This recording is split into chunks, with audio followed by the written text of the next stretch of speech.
just to cash checks, working from sunrise to set. Every day get challenged, no trades or talents. Barely scraped by, he found faith to balance a straight line and pace, feeling worn and gray.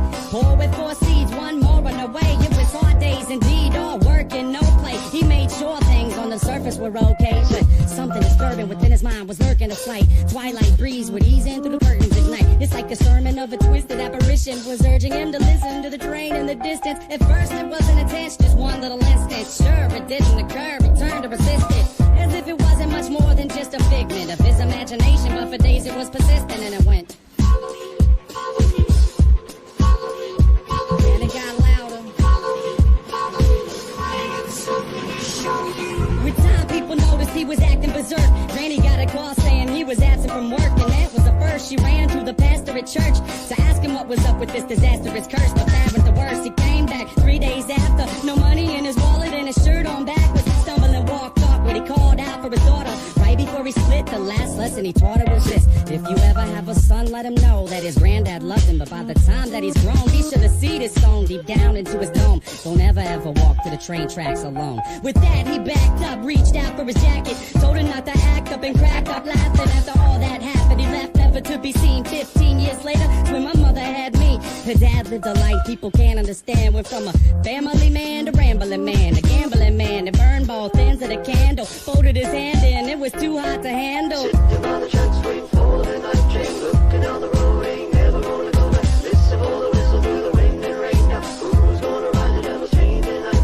Sitting by the tracks, waiting for the night train, looking down the road, ain't never gonna go back. Listen for the whistle through the wind and rain. Now who's gonna ride the devil's train tonight? When I was a top, my mom dropped fables and stories to warn me of the dangers that were laying before me. To keep it interesting, she would hide the lesson, to guide my direction, provide the right message. In time, I developed a sense of her embellishments, hence I was rebellious against what she was telling me. When I was a teen, I pretended that my demons were friends. I defended the place, yo, and that was the case. Slurred speech dripping off of my face. The world creeped as I slipped to the awfulest place you could imagine. Not the average things you see on acid. My granddad bloody hovering on a speaker cabinet, laughing in a raspy tone, covered in maggots. A snack on his mat to the bone, I couldn't grasp it. Did it double dismount off of the couch, flipped out, broke the closest window I found, then I dipped out. Suddenly, I discovered little voices mumbling up in my head. It had me wondering, what was it my mother said back when I was younger? It had my brain racked as I stumbled off of the night towards the train tracks. Sitting by the tracks, waiting for the night train, looking down the road, ain't never gonna go back. Listen for the whistle through the wind and rain. Now who's gonna ride the devil's train tonight?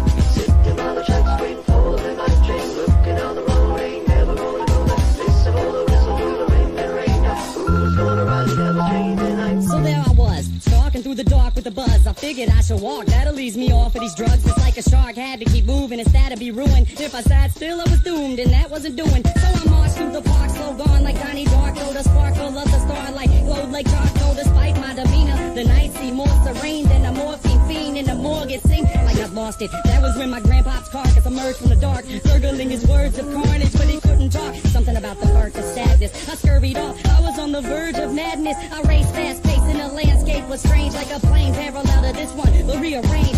Came to a slope that was steep, begging for sleep as I climbed up, taking my focus off of the creeps. Within the foggy distance, I saw a silhouette that got bigger as I stepped. The train tracks were wet. I saw a shiny grin from afar, like it was happy. This is what he said as he started to walk past. It's a nice night for a walk. Would you mind if I joined you? Do what you wanna do. Well, that's great, cause I'm going to. And not to annoy you, but see, I really have to ask what a young dude like you is doing out by the tracks. You waiting on a train? Nah, man, let me explain. Right. I'm minding my business, so maybe you should do the same. I just been a witness to something sick and sadistic, so twistedly disgusting. You should feel real lucky you missed it. Ooh, easy with the tongue, son. Try to listen carefully. What you seen scary, but nothing when compared to me. I can show you things to paint all your dreams haunted. I can make you scream if I wanted. Or I can be the bee in your bonnet, your best friend forever. Two peas in a pot flocking like birds of a feather. And you never have a need to beg, work, or steal. If all this sounds worth it, then let's make a deal. All you want in life for the price of your soul. All the money you can fold, power that you can hold, I'll put you in control. Only if you're down to roll down these train tracks tonight. But where are we gonna go? Sitting by the tracks, waiting for the night train, looking down the road.